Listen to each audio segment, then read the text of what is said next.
Bandara YIA merupakan salah satu bandara dengan spesifikasi landas pacu terbaik seantero negeri. Landas pacu sepanjang 3.250 meter, lebar 45 meter, dan bahu sepanjang 15 meter.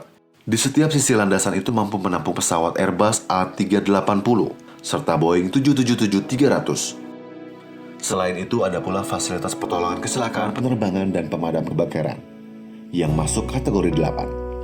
Fitur lainnya adalah 23 tempat parkir pesawat seluas 159.140 meter persegi. Beberapa lingkup pekerjaan di area airside yang dikerjakan PT PP Persero Tbk meliputi pekerjaan tanah subgrade, pekerjaan cross aggregate subbase P209, pekerjaan perkerasan kaku rigid pavement, pekerjaan penghamparan ACWC, pekerjaan lapisan semen treat base course CTBC, pekerjaan sirtu, pekerjaan drainase, hingga implementasi metode dynamic compact sebagai inovasi pekerjaan dan terobosan penting dalam pekerjaan airside. Terpenting pula, sebelum lingkup pekerjaan dilaksanakan, perlu mengevaluasi kondisi geologi teknik lokasi bandara dengan melakukan pemetaan geologi teknik yang terdiri dari aspek morfologi, litologi, dan sifat keteknikannya, struktur geologi, dan tata guna lahan. Adapun untuk kendala yang kita hadapin kemarin adalah mengenai suplai material di sekitar Kulon Progo ini sendiri. Karena untuk apron sendiri harus melakukan pengecoran beton per hari 2.500 sampai 3.000 meter kubik. Itu untuk taxiway apron sendiri. Sedangkan untuk pekerjaan pada saat bersamaan, pekerjaan saluran, pekerjaan gedung, total kita itu harus maupun pekerjaan paralel taxiway itu harus 7.000 sampai 8.000 meter kubik per hari. Sedangkan kebutuhan untuk Kulon Progo, material yang tersuplai dari sekitaran Kulon Progo itu hanya cukup untuk 3.500 meter kubik per hari. Jadi solusi yang kita ambil adalah membeli atau mencari sumber-sumber material dari sekitar Jogja dan Jawa Tengah untuk mencukupin kebutuhan material kita itu, seperti dari Purwokerto, dari Purworejo yang dekat sini, maupun dari Cilacap dan sekitar Jawa Tengah yang mengarah ke Jawa Timur. Sedangkan yang kendala kedua yaitu alam, seperti diketahui di bulan Desember, Januari itu kita cukup mengalami sedikit gangguan cuaca, namun tidak begitu signifikan karena kita bekerja pada saat selesai hujan, kita bisa langsung bekerja lagi. Jadi kita manfaatkan semaksimal mungkin waktu yang tersedia. Dan untuk mitigasinya, untuk reda-reda sedikit cuaca yang tidak begitu deras, gerimis, kita memakai tenda. Gitu. Kondisi eksistin Kulon Progo merupakan zona Jawa Tengah bagian selatan berupa plato yang luas. Juga merupakan tinggian yang dibatasi oleh depresi Kebumen di bagian barat dan depresi Yogyakarta di bagian timur. Kulon Progo terbagi menjadi 5 satuan geomorfologi berdasarkan relief dan proses terbentuknya, yaitu Satuan Pegunungan Kulon Progo, Satuan Perbukitan Suntolo, Satuan Teras Progo, Satuan Dataran Aluvial, dan Satuan Dataran Pantai.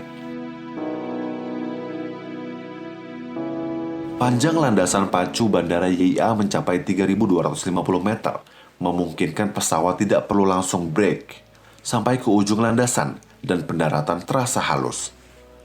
Landasan Bandara YIA memiliki kekerasan PCN, Pavement Classification Number 107. Kualifikasi kekerasan ini memungkinkan pesawat terberat melintas di atasnya. Di bawah landasan terdapat pasir besi yang dipadatkan dengan metode dynamic compaction. Perkerasan yang sesuai untuk landasan pacu kawasan tersebut yaitu low rigid pavement dengan kedalaman fondasi mencapai 3,94 meter. Desain konstruksi yang sesuai dapat meminimalisir resiko potensi kebencanaan untuk pembangunan bandara pada kawasan Bandara YIA. Dengan kedua kelebihan tersebut, lintasan bisa dilewati pesawat terkecil hingga terbesar maupun terberat di dunia. Sejenis pesawat komersil berbadan lebar seperti Airbus A380 serta Boeing 747 dan 777. Apron Bandara YIA mampu menampung parkir 21 pesawat domestik dan 2 pesawat internasional.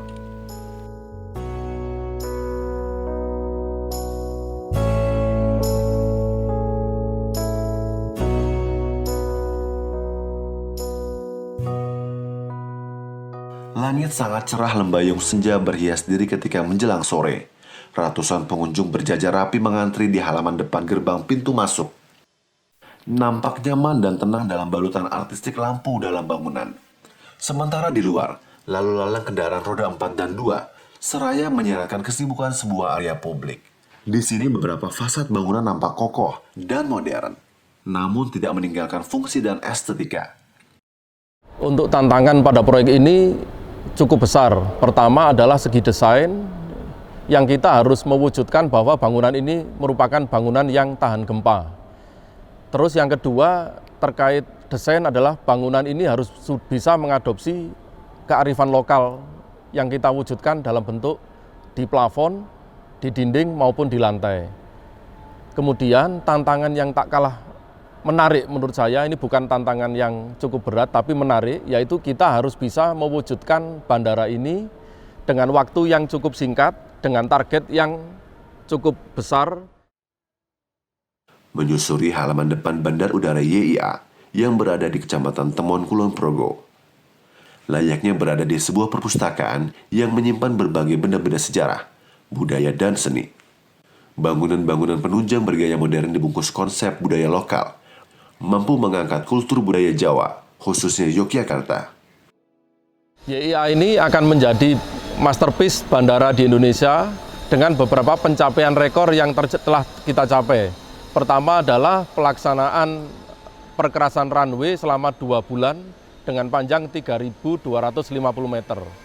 Kemudian yang kedua yang menjadi wow pada proyek ini adalah pengecoran per hari mencapai 8.000 kubik beton. Dan yang terakhir adalah pelaksanaan pekerjaan baja yang dilakukan kurang lebih selama 6 bulan dengan total tonase 11.000 kg.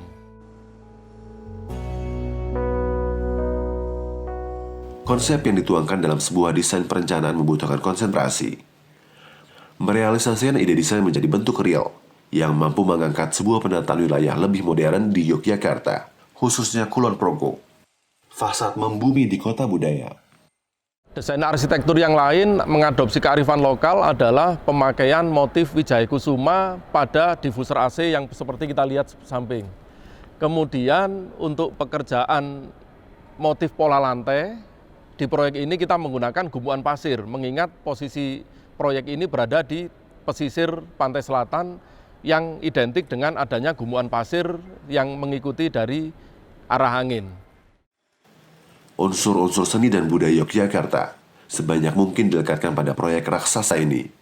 Mulai dari penempatan konsep kawasan, gunungan, motif batik kawung pada atap proyek, motif batik teruntum sebagai artwork, dan pola-pola unik pada lantai.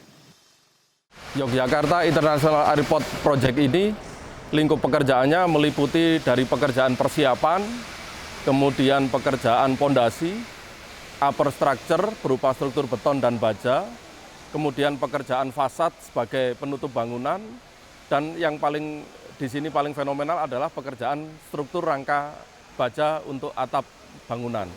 Kemudian pekerjaan yang lain adalah pekerjaan ME yang merupakan pekerjaan pelengkap untuk di bandara ini.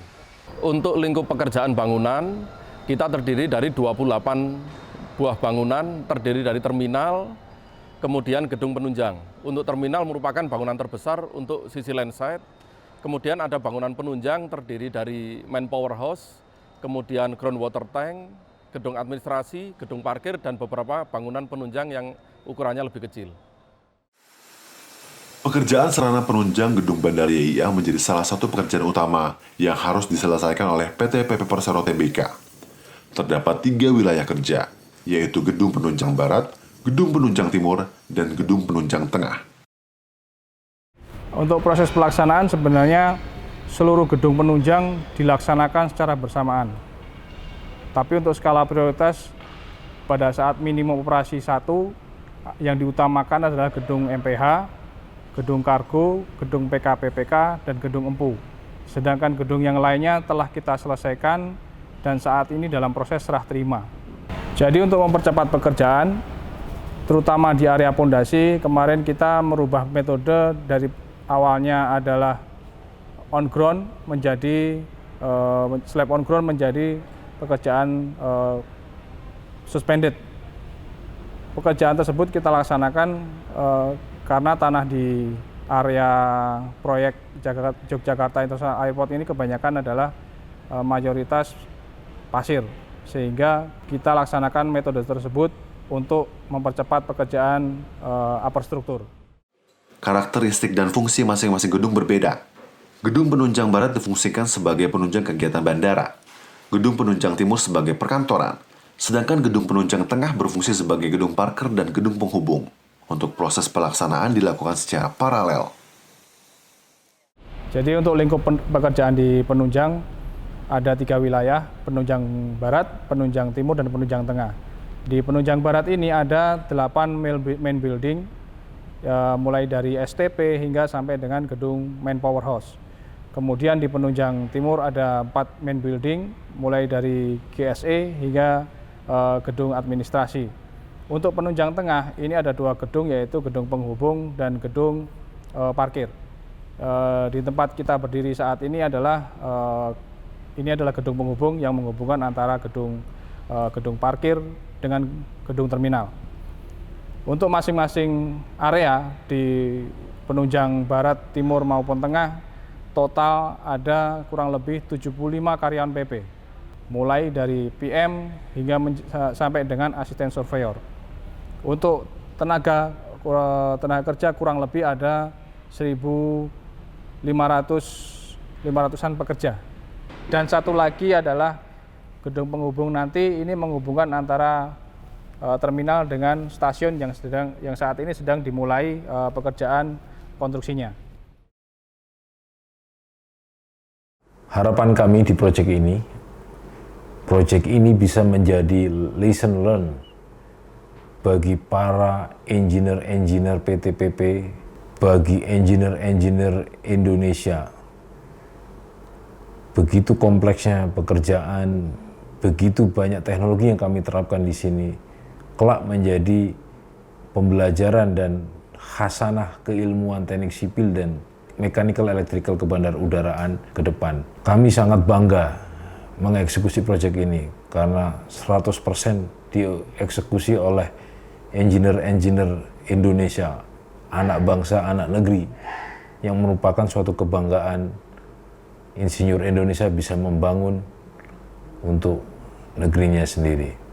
Kebanggaan kami berikutnya adalah bandara ini akan menjadi referensi bagi proyek-proyek bandara selanjutnya di Indonesia terkait penggunaan teknologi, penggunaan sumber daya, penggunaan peraturan-peraturan desain yang terbaru, sehingga kita mempunyai keyakinan dan kemantapan terhadap karya anak negeri. Jogja istimewa, PT-PP juara, PT-PP luar biasa.